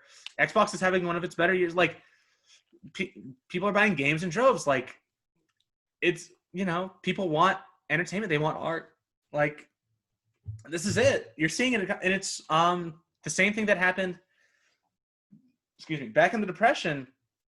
People flock to the movies, The movies, that's one of the things a lot of people forget is that, I mean, because obviously none of us were alive, but the movie theaters really started to kind of take off because of the Great Depression. Not take off, but like people needed that escape from this fucked up reality. Yeah. So they were like, go to the movies. Yeah, movies were cheap. You could get, back then they were a nickel. Well, it's like, even then you could just you could put down your nickel, you could stay in there all day. Like, they would just run stuff all day long. Like, it wasn't this, movie times or anything like that. You would literally just, okay, here's my 5 cents.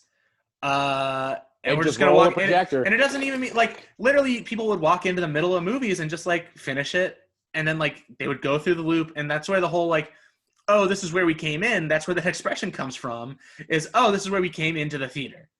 Back around again. That's the loop. Okay. Yeah. So, it's, I mean, people... I mean, I see 10, 20 people saying a day, I can't wait to go back to the movie theater. I can't wait to go sit in a seat again. Dude. Pay over overpriced popcorn. Like, I'm excited to do it. I'm ready. That's why I brought up that comment I made. I was so inspired when my phone kept going off and it was the top comment, because I don't give a shit about that. I was literally just giving like my personal take, and to see all these people like, and it was funny too. You'll love this. Mm-hmm. So there were several people on it. They were like, I'm going to assume you're like 35 or older because kids these days don't want that. I said, no, sir. 26 and proud. Let's fucking get to it. It was just like, and even like my little brothers and stuff like that, they're not as interested in going to the movies as much as me, because obviously I'm a freak of nature who just goes to the movies too much. Like, man,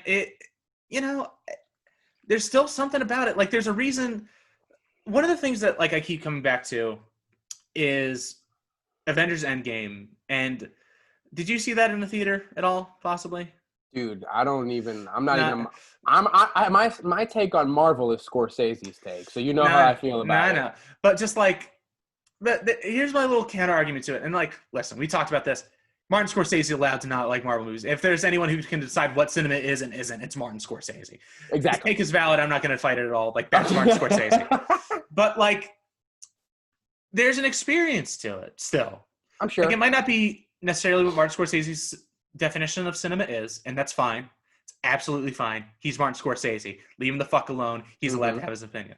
That's right. But there was something special about sitting in that theater opening night and that thing playing like it was a fucking concert. Like, I bet it was, especially because of knowing people who are big fans of those movies. The build up and how many movies they made to get to that point was like a holy shit, we're here. Well, it's just also like, dude, I'm not a huge person that's like outwardly like clapping and screaming. Like when I go to like a Star Wars or a Marvel movie on opening night, I'm just like a big fan who's there and like excited to watch the movie. And I'm excited to like see the story continue. Dude, I lost my mind that night. I was screaming. I was clapping. I was yelling like every 5 minutes. Like, dude, it was still one of the better theater experiences I've had. Good. And like, you see these videos of like the screen of what's going on in Avengers and like the crowd reacting to it. You know, that like reinforces like what's special about going to the theater and stuff like that, at least for me. Like, it may not be how things used to be done, and it's a different kind of business and a different kind of movie, but like that shows that there's still these people who are excited to go to the movies and still have that experience. Absolutely. You know, it became the highest grossing movie ever, whether for better or worse. That's what happens. That's it. My only problem with the grossing thing is there's more and more people every year on this planet. So, and the inflation. Exactly. Over time, in 20 years from now, Avengers is going to get buried because you can't compare the numbers that were brought in from Titanic to now, because it doesn't even equal. I mean, that's the thing where I remember back in like the 2000s, like 2000, 2010 kind of area, it was fun to follow the box office because whenever something happened, it was interesting. And there would be these movies that have legs that like go on for months and months. Like, dude, and this goes back to, I keep on recommending this podcast, but the Blank Check podcast, they do a thing at the end of their show called the Box Office Game, where one of the hosts, Griffin Newman, he has this encyclopedic knowledge of like box office as far as like what was number 1 through 5 like each week of every week. Because something him and his father would do, I think it was around the time Titanic came out, because he wanted to follow like it was a Toy Story, because he's a huge Toy Story fan. Toy Story 2 is his favorite movie. But he was like, he heard that like Toy Story was like the number 1 movie in the world that week or something like that.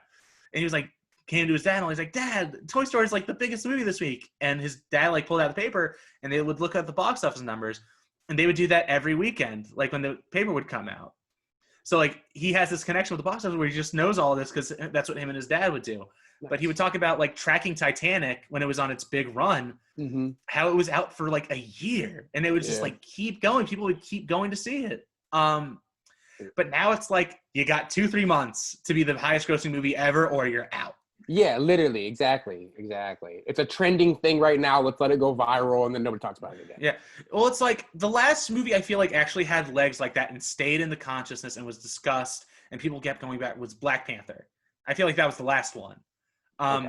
Even Endgame and Infinity War, like they had their 3 months, where they were making their big play, and then that was kind of it, and people stopped talking about it.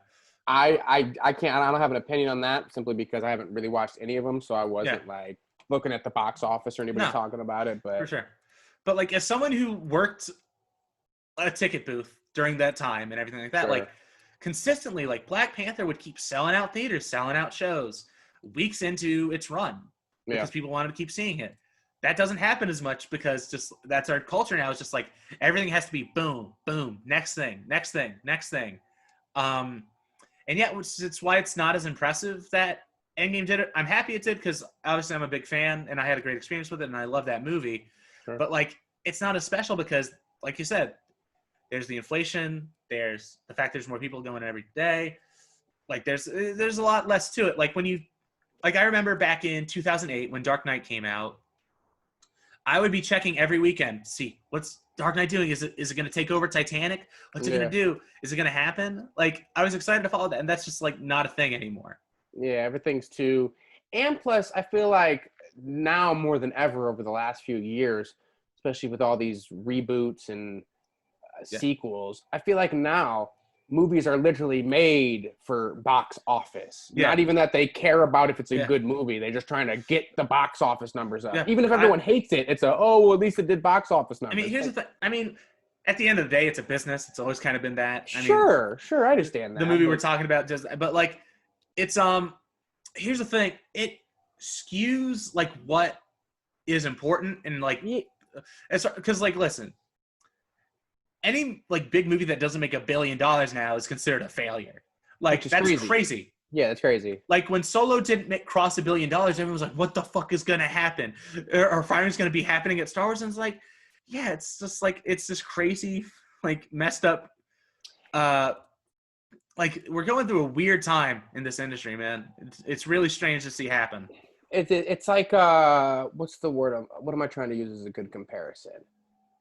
But it's like it's almost being used as a metric that they used to use, like, you know, a movie's not good if it doesn't, you know, back in the older days, if a movie didn't get an Oscar or something, nobody was talking about it. Mm-hmm. That doesn't have as much pull these days. It still does, but people know that this Oscar, they miss it every year. Not every year, but they're not on top of it. Yeah. I'll tell you what, though, what was kind of encouraging about 2019, as far as the year of movies, it looked like we were finally getting back some of those mid-budget movies actually making good money. Sure. Like Once Upon a Time in Hollywood did really big for Columbia. Yeah. I think it made over like $100 million. Tarantino's highest-grossing movie. And then we had something like Knives Out. You know, this like kind of quieter, like big ensemble movie that like also like grossed around $150 million. Like, you know, when's the last time like a murder mystery made that kind of money, or like people were talking about it that much? Right. Obviously Murder on the Orient Express or something, but like, you know, that's something that like, here's the thing. The older folks, they got a lot of pull as far as the box office. I mean, let me tell you, like, dude, working in that ticket booth, old people can make or break a movie. Like Murder on the Orient Express was like a movie fueled by like people in their 50s and 60s, just like keep going back. Cause like, that's the people, those are the people that are retired, that you know, they got time to go to the new fucking showing. Yeah. But like, that's what I'm saying. Like a movie like Knives Out that was able to like play across kind of all age groups, was being discussed a lot. Was this movie with like a lot of actors and like stuff, like, you know, that was kind of something special to see, you know? Sure. So I don't know, like I said, I feel like I keep on saying it almost every week, but like we're in this fulcrum point. I feel like with what's going to be going on, especially with COVID and everything that's happening, who knows what this industry is going to look like in 5 years? What's going to be there's a big pivot coming. I think it's happening right now, but yeah, it's at a big old question mark. We're at a fork in the road right now with the film industry, and it's going to go one of two ways, but I don't know which way it goes yet. Yeah, it's kind of crazy. It's exciting. I love the fact that we're in LA during this time. It feels like I said, it feels like the Renaissance Fair is coming. No, I agree. I mean, it feels like I get excited, dude. Yeah, I mean, we've talked about this when we've talked about like Tarantino and stuff like that, but like there's the Hollywood goes through these phases. Yeah, it feels like the indie wave's coming back. Yeah, a bit of a drought, and then like something happened. Like you think about like back to the 50s and 60s. There's some movies here and there, but like there's not a ton going on. But then the 70s hit, and it's like Scorsese, Coppola, De Palma. Shit started cracking. Yeah, all these big, and which is regarded as one of the greatest decades for film still. 70s. And then the 80s wasn't as there's some good movies. It's more commercial. It's more commercial than anything. And then the else. 90s, I mean, come on, the 90s is why we love films. Yeah, I mean that's when Miramax with its whole like Tarantino, Fincher starts coming up, like all these big directors, 2000. Spielberg starts showing his face. Yeah, well, I mean it's came in a little bit earlier, right? Yeah, he's more like 70s with that Spielberg Coppola crew and everything like that. But yeah, it's it feels like we're about to get there. It feels like we're right in the middle of like them about to like do that shit because 2010s. It's been a good year. It's been a good decade for movies. I'm not trying to say there haven't been good movies. There've been a lot of great movies. Yeah, but there's been some really good movies, but there's been a lot of, like I said, this decade has been so many remakes and reboots. It's been a decade like the 80s where it's much more focused on studio movies, on bigger blockbusters, more about selling than commercialized for sure. Yeah, it feels a lot more like Reagan era 80s, like that kind of deal. Yes, absolutely. Now it feels like we might be getting back to that kind of, there are a lot of interesting voices coming out right now. I mean, we've had Bong Joon-ho, like Ari Aster. Yeah, Ari Aster. Well, it's just like, and I shouldn't say Bong Joon-ho is someone who's coming up, but like, I don't think a lot of people didn't. Now there are circles of people who did think this, but like, a foreign film winning Best Picture is a big thing. Never happened, has it? No, that was the first one. Yeah, exactly. And he won multiple Oscars, right? 4 Oscars in one night. The first person since Walt Disney to do that. That's crazy, dude. Yeah, but like something like that happening, I think signals a bit of a change. Now, I don't want to put too much power into the Oscars because we talked about it last week. They're bullshit. Like at the end of the day, the Oscars, like, you can't look to them to be like the guiding light as far as what's cinema and what's not and what's important. And if we went back over the last 60 years and the movies that won Oscars and the movie that we thought was the best that year, we probably wouldn't be on the same page most of the time. No. But like, that's huge that like the industry, like the establishment was able to be like, okay, Parasite, Best Picture, Best Director, Best Screenplay, Best Foreign Film. Like that's huge. Yeah. That signals something really big that's happening. And then you have people like Jordan Peele. You have people like Greta Gerwig. Mm-hmm. You have people like this who are coming up. You have people like Lulu Wang who directed Farewell, which was this great movie from 2019. You have people like Barry Jenkins who directed Moonlight and everything. Like, we have artists who are coming up who are about to be these people who kind of change the industry, I think, for the better. For sure. And I'm really excited to see what this next decade brings as far as that. Me too. It stinks that it has to start out like this. And we don't get to see a lot of, like, we had a whole bunch of movies from people that we're not going to get to see for like another year or so probably because of I know how bummed you are about Fast and Furious. We don't need to talk about that. Okay, I'm sorry. I almost didn't. I'm sorry. All right. I'm sorry. That's my fault. Talk about a movie I'm bummed I didn't get to. Dude, I had my tickets. I had my tickets. Whenever I get to see it, though, it's going to be great. I'm excited. I mean, we all know how big of a Fast and Furious guy I am, so like I'm excited whenever that happens. But it's not even like that. Like those, we'll see. That's not a problem. We'll see those one day. Those will be put in theaters. Like it's not going to be a problem. Sure. Those are not the movies I'm crying about. I'm crying about the movies that like had to go directly to streaming, had to go directly to Hulu or Netflix, or they went to Vudu or whatever's or Amazon, so we could buy them and watch them at home. Like, for like a First Cow, like a net, or I want to make sure I get the name right. It's Never, Rarely, Sometimes, Always, but like these smaller indie movies that people aren't going to get to see in a theater, and we're not seeing these people like go on these Never, Rarely, Sometimes, Always, this big movie that came out of like some of the film festivals that everyone was talking about that went to HBO Max pretty much. Mm-hmm. Didn't get to be seen in a theater. But these movies that like don't have directors like going around doing Q&As and there's discussion about their movies. Like they just kind of like once the pandemic hit, they were just like dump them. Like let's go. Now there are a few that they've been holding on to, and there has been stuff that people are advertising and everything, but like it's sad. Like I feel like we lost this whole year of movies, honestly. Yeah. Like, we have these bigger releases, like we have Mank, we had Trial of Chicago 7, we had Da 5 Bloods, we have these movies from established directors and bigger directors that were going to be released on Netflix anyways. Sure. But, a movie like and I know this is another established guy, and it's not, but like, Wes Anderson was supposed to have a movie come out this year, French Dispatch, that we're not going to get to see for a while.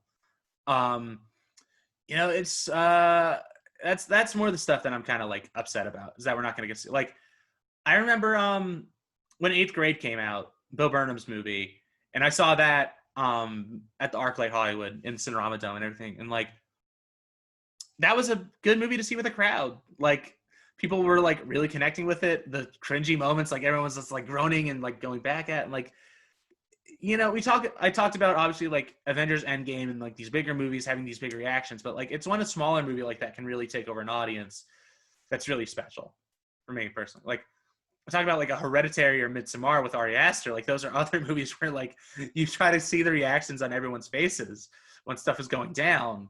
Dude, Midsommar, after the first few times I watched it, anytime I watch it now, I don't even watch the movie. I just look at other people. Yeah. I'm like, what are they thinking about this scene? Because this shit is... Because I know how I looked, and I was... Yeah. Just... Yeah. I mean, I remember specifically... I thought I was going to have a heart attack when I watched Hereditary. I mean, I had to like lean forward in my seat and just be like, hold on to the seat in front of me, be like, okay, I'm going to be okay. I'm going to be all right. Those parts when the mom's up on the wall and she starts cutting her own head off. I mean... I was cringing. Dude, I'll tell you what, one of the better reactions in a theater was the first shot of Toni Collette up in the rafters, like up in the ceiling corner. When you don't see her till like halfway through the shot, and you're like, oh. Well, that's the thing, is like, you would hear like pockets of people like start to notice it. Like, so you would like hear people behind you, and then you hear people over here, and then people over there, and it's just like, that's what's kind of magical about those like kind of stuff like that. Because you're like, what are they screaming about? What do they see? What's going on? You're trying to find, what's happening? Yeah. Like, holy shit! Oh my god! Yeah, that's awesome. And I was like checking my like corners in my bedroom for months, like after that. Dude, I'm to this day, I won't sleep with the closet door open, because I can't remember if it's the first or the second ring, but when the kid's up in the closet and you see his eyes, oh dude. I can't. To this day, I can't. I have to close the closet door. I can't sleep because I'm assuming somebody's watching me up in the top right corner. For sure. Huh. Well, it seems like we didn't talk Mank a whole lot on this podcast, which but is we did though. We did. Because obviously, and I don't know. I feel like I'm planning on doing like a year-end list of like my favorite movies and stuff still, and we could probably talk more about like Mank after I've watched it a couple more times and like a little more depth when we do that. Sure. But like, yeah, I feel like we hit the bigger. I mean, we touched on some of the bigger stuff. We talked about the studio system stuff. I mean, maybe we didn't talk about that much about the Hearst relationship, but like, I feel like the movie itself doesn't talk that much about the Hearst relationship. It leaves more to your imagination to like figure out and stuff like that. I feel like we touched on the things that this movie would almost want you to talk about. Like, I feel like I feel like we're hitting. It's felt so right. Yeah. I feel like we're touching on all the right notes. For sure. Like, we didn't really talk about the political side of it too much, which is interesting. I feel like, once again, that's more informed by like what you think of what's been going on the last 4 years. Sure, absolutely. If you think the last 4 years have been good, you might not be able to relate. Yeah, which crazy, but okay. Hey, do what you want. Hey, we're not here to give political opinions. Y'all can think whatever you want. I mean, the Borat podcast tends to disagree, but like, okay, all right. But hey, man, I'm living in the moment right now. That's right. All right. But I mean, like I said, I think it's just a great movie that everyone should kind of see for themselves. I wish we talked more about, like, we didn't even, like, okay, what we should touch on, the dinner scene where Mank does this whole Don Quixote bit is really great. This big monologue he gives. Yeah, how that he final, all this stuff. Yeah, and it's that final thing that, like, kind of brings him to this point where he's like, okay, I'm going to write Citizen Kane a little bit. And that's why, like, I love the intercutting between that discussion with Wells and that discussion with Hearst. And he gives this whole discussion about the organ grinder's monkey. That's a nice little anecdote. I like that a lot. But yeah, and it's, and it's funny because I feel like not a ton of people are talking about it, because I feel like it's not necessarily what the movie is centering on a ton. And I feel like he's more a mouthpiece than anything else. But Oldman is really good in this movie. He gives a really great performance. I don't think it's going to be one that's going to get him an Oscar or anything like that. Because I think it's more in service of the movie than anything else. And I feel like the Oscars usually overlook that kind of performance, which is upsetting. But Amanda Seyfried, I think, is going to walk away with it. I think she's fine. Like I'm excited to see that because her performance in this movie is truly incredible. Mm-hmm. But he has that monologue where he like basically just like fucking tells off William Randolph Hearst at the dinner party and everything like that. That's really cool. That's really nice. But yeah, man, it's I don't know. We'll talk about Mank again at some point. I feel like this isn't it. I feel like there's just like too much going on in the world of movies right now that maybe we just like kind of sidetracked a little bit. But I'll see you at the year review of this movie. We'll come back on the anniversary of it, and we'll have seen it several more times, and we'll probably have a completely different take on this movie. Yeah, because like I said at the beginning, I feel bad doing this and talking about it right now because I don't have a full opinion on it, honestly. It's hard. Yeah. I can tell you that I think you should watch it. I think it's very enjoyable if you're able to like really give your time to it and not think of it as just like another movie. Like if you really like set aside what you're supposed to be doing with it, like I think it's a very enjoyable experience and something that's worth watching. But yeah, Matthew, you got anything to add? No, I think I just think, like you said, with it out being a fully formed opinion, I think that's what I hope drives people to want to listen to this, because this is truly just an opinion on like this movie. I mean, I guess all of this is just opinions, but like, what's the way? Like, I hope you guys can listen to this and it opens up a discussion of, oh, I didn't look at it like that. Maybe I can see something, or maybe hopefully somebody drops a comment on us. They're like, well, I was thinking of it this light actually. So I think I would love to discuss and hear what other people are thinking. Because listen, we are not monoliths of the film community. Like, do not think what we think. Like, the worst thing you can do is like try to like just conform to any kind of one opinion. Always think of yourself with a kind of movie like this. Like that's always going to be the more tried and true method of really connecting with a piece of art instead of just like trying to listen to someone else talk about it. Sure. Now, obviously, it's fun to hear other people discuss. Like the second I finished it, the next morning, I listened to all the people I usually listen to talk about Mank and everything like that, and heard what they had to say. But it's something I feel like you got to kind of find out for yourself how you feel about it. And really, you could say that with every single film we talk about. I hope that's what I really hope that's what we're getting by people listening to this, is they're like, oh, give me a chance to go watch this movie again and get something new from it. Yeah, I mean, that's kind of how we started. It was like, I remember literally coming to you when we first had this idea and was like, I don't want it to be a bad movies podcast. I don't want to be this thing where we're just railing on movies that are like bad and everything like that, because I feel like that's been done. I feel like it's not helpful. I don't feel like it really drives the discussion anymore. It's just dunking on a movie. Like that's not doing anything. I don't feel like that's really worth anybody's time at the end of the day. That like, personally, I'm on board with that too, because I agree with all of that. Plus, like, neither one of us have a single movie in the movie theater or on Netflix. So who are we to say that something's bad? We should appreciate everything that we get a chance to see. Yeah. And I mean, it's always just like, also, I feel like there's always something interesting to look at. Like, I feel like everyone's trying to say something with whatever piece of art they're making, even if it's like kind of something that's like not really doing too much. Like, it's still like you should try to look at something from like the director's perspective or the writer's perspective. Like, what do they see in this movie? Like, give it a chance. Listen, I'm going to be straight with you. I watched Cats. I watched it when it came out on HBO Max, and I did it. And the reason I did it, I was just like, what the hell is going on with this thing? I didn't come from a place where I just like, I want to laugh at this and it's going to be bad and it's going to be trash.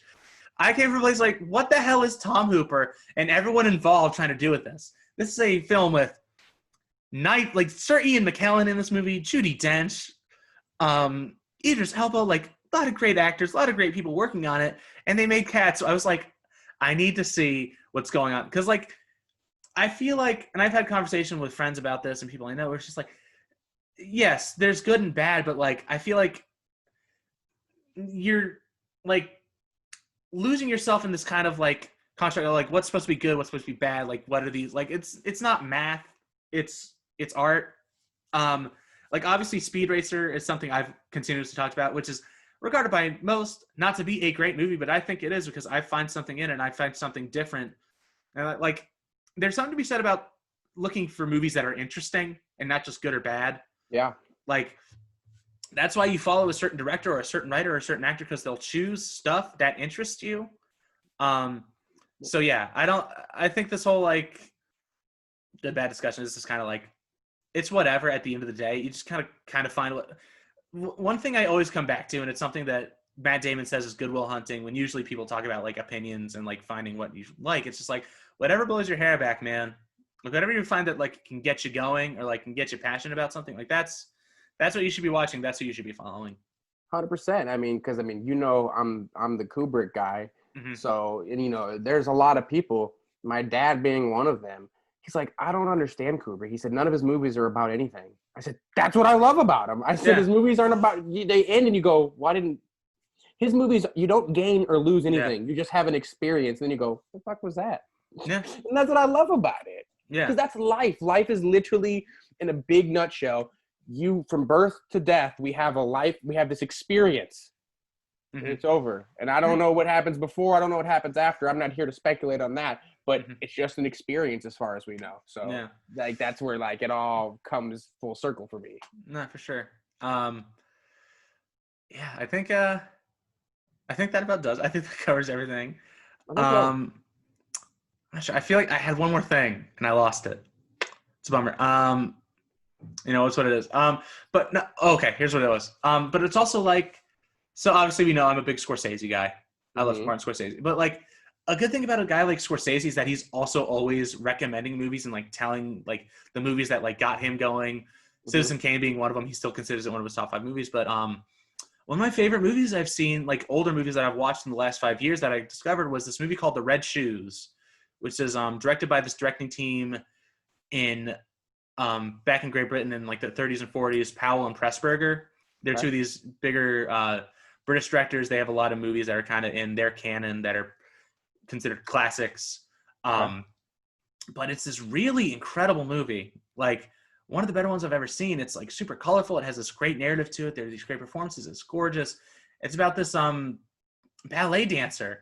And like I don't want to give too much else away. I think it's just something you should experience for yourself, but it's like this incredible movie. And he literally said that like when he made Raging Bull, he's just like, I just made The Red Shoes but with boxing gloves instead of dancing shoes. Yeah, dude. And there's a big connection with that. But so yeah, I feel like this has been more a podcast about us laying down our beliefs in film and like what is it, but like it's just I don't know, be open-minded about this stuff, I guess, at the end of the day. And I think that comes to something with Mank too. I know it's a black and white movie about old Hollywood and that turns a lot of people off. And it's about Citizen Kane, the movie that like not too many people of our generation have seen. But like, for sure. If you're open-minded about this stuff, I feel like it's a very rewarding experience. 100%. You should try to be as adventurous with this kind of stuff as possible. 100%. Yeah. Well, guys, thank you so much for watching. We had a great time. I hope you did too. Let us what you think about the state of film, theaters, whatever, Mank, anything you want, just down in the comments. We'd love to be discussing with you here or on our Instagram and our Twitter, which we will have in the links down in the description. Make sure you share and subscribe. And yeah, look out. We got our episode on how Dr. Seuss's How the Grinch Stole Christmas coming up in a little bit. Very excited about that. Gonna have another guest speaker on that one. Yes, sir. Yes, That'll sir. be exciting. It's gonna be my brother too, so I'm super excited about that. Yeah, it's gonna be fun times. Christmas is abound. We're ready for it. We're very excited. Like I said, we got some new movies coming out. We're gonna be covering. We got Soul. We got Wonder Woman 84. I'm trying to get something with Madison Dillon from our Drag Me to Hell episode. We're trying to get something together for Freaky, possibly. That'd be fun. So yeah, so keep your eyes on our page and everything like that. We'll have some more stuff for you in December that we're looking forward to. Cool. All right, guys. Well, once again, thanks for watching. We'll see you all next week.